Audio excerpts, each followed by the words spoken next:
After how many weeks since nung last upload ko nung first na video namin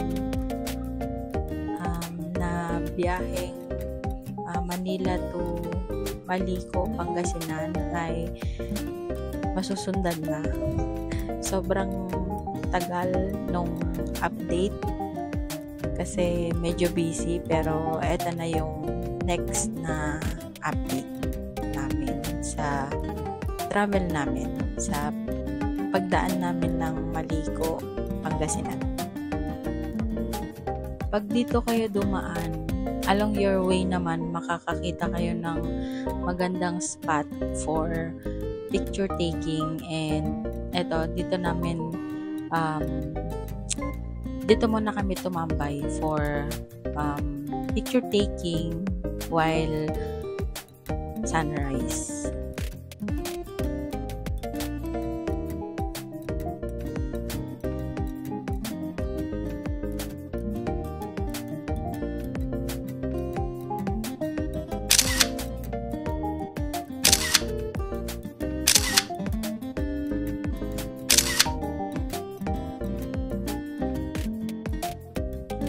Tulad ng sabi ko doon sa first na video upload namin, ay kapag babiyahe kayo from Manila or from Metro Manila or kung saan man kayo galing, basta kapag makarating kayo dito sa Maliko, kasi syempre bundok siya, wala ding mga street lights.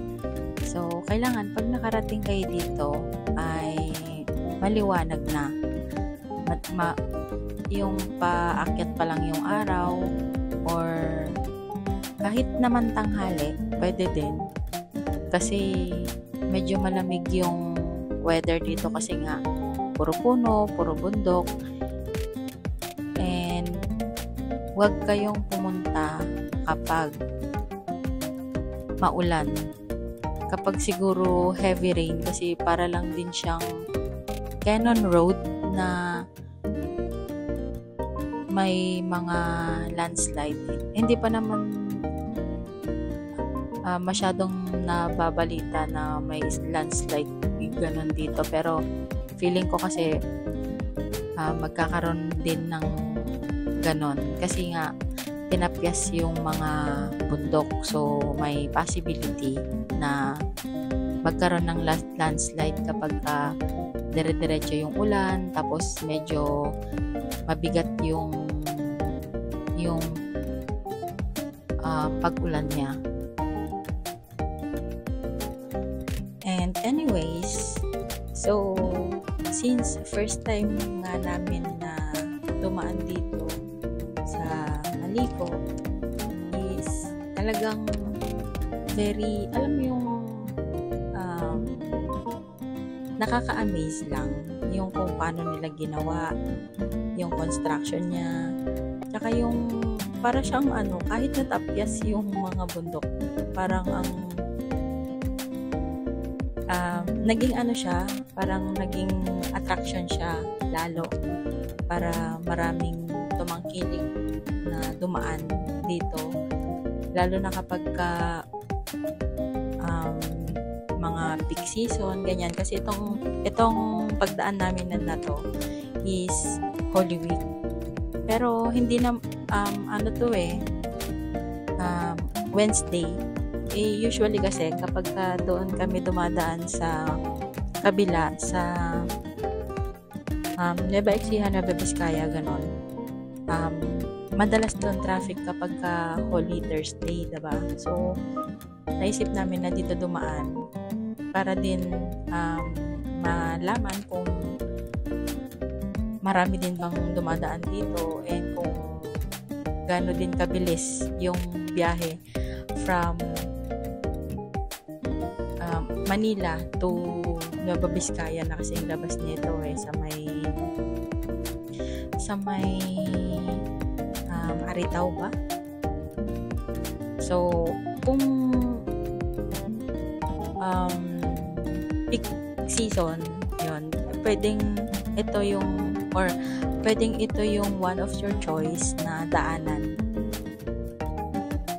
In case lang na alam yung traffic dun sa kabila.